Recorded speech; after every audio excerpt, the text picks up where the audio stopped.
हम कई बार ये दृष्टांत सुना चुके। एक सोझा जी नाम के गृहस्थ थे, उनका चरित्र है भक्तमाल जी में। वो महाभागवत थे। उनका ब्याह हुआ, पत्नी है, एक संतान हुई।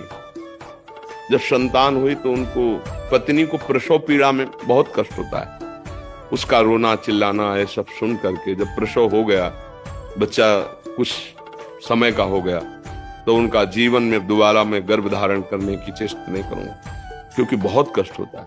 और अब मैं ऐसे संसार से विरक्त भाव में भजन करना चाहता हूं। अब नहीं। पत्नी से प्रार्थना की कि तुम्हारा पाणी ग्रहण किया है, इसलिए तुमसे हम अनुमति मांगते हैं, या हमारे साथ चलो। अगर आप, तो घर में सब सुख सामग्री है, बच्चा है, आप पालन पोषण करो, पर मैं विरक्त होकर आज से भगवान का भजन करूंगा। यदि आप कहते हो कि पाणी ग्रहण किया है तो हमारे हाथ में हाथ मिलाओ, चलो, जैसे मैं रहूंगा वैसे रहना होगा, पर साथ में कुछ नहीं, कोई नहीं, और भजन करना होगा। तो उनका मैं आपके बिना तो रह ही नहीं सकती, आपके साथ चलूंगी। तो चली। जब गांव के बाहर निकली, जंगल में पहुंची तो देखा थोड़ा धीमी चाल है, तो उनका जल्दी से आओ ना, तो देखा गोद में बच्चा है। तो पलड़ू उनका कहा था कि हमारे साथ अन्य कोई नहीं चलेगा, सिर्फ आपकी अनुमति है, आप बच्चा ले। बोले नवजात शिशु, इसको कहाँ छोड़े, इसको कौन पालन पोषण करेगा? तो उन्होंने कहा सब जीव जंतुओं का पालन पोषण करता है, वही भगवान करेगा। या तो वापस हो जाओ या बच्चा यहीं छोड़ दो। वो कैसे छोड़, उनका भगवान का भरोसा, छोड़ यहीं बच्चा या वापस जा। वो महाभागवत थे, पर पत्नी अपने पति को भगवान मानती थी, छोड़ दिया बच्चा वहां। 12 वर्ष तक भजन साधन, एकांत तीर्थों में भ्रमण। जब उन्होंने अपनी पत्नी की तरफ देखा तो उसको एकांत में बार बार क्या हुआ होगा मेरे बच्चे का। तो उनका चलो, आज तुम्हारे अंदर जो बार बार एक प्रश्न रहता है उसका उत्तर दिला देते हैं।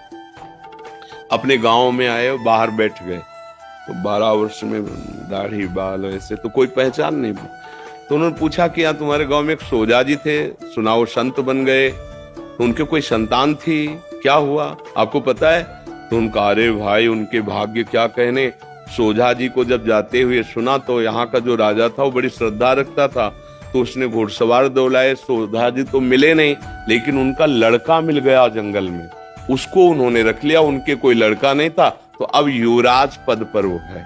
बोले अच्छा अच्छा अच्छा, और वापस हो गए। पत्नी का देखा, घर में रहते तो हम गरीब किसान थे, लड़के को क्या बना पाते, लेकिन भगवान के हुए तो क्या बना, युवराज, और आगे चलकर वही राजा बनेगा। आप चिंता मत कर, चुपचाप भजन कर। ना कोई जंगली पशु पक्षी खा पाया बच्चे को, ना कोई हानि पहुंची, और अरे सर्वरक्षक भगवान, भरोसा भगवान का। तो तुम माँ हो, तुम्हारा सोचना ऐसा ठीक ही है, पर वो मोह के कारण। भगवान विश्व के माता पिता, तुमेव माता च पिता तुम, वो विश्व का पोषण कर रहे। देखो पशु पक्षियों का, कितने सुंदर सुंदर पक्षी, और जंगल में रहते हैं, हष्ट पुष्ट रहते हैं, कोई उनकी दवा करने वाला नहीं। रहीमन बहु भेषज करत, ब्याज न छाणत साथ, खग मृग बसत अरोग, हरि अनाथ के नाथ। उनकी कौन दवा करता है, कौन भोजन, सब हष्ट पुष्ट स्वस्थ। भगवान पूरे विश्व का भरण पोषण करते, आपकी संतान का भी भरण पोषण करेंगे। इस बात से डरो मत, भजन परायण रहो, जब तक श्वास है तब तक उनकी सेवा करते रहो।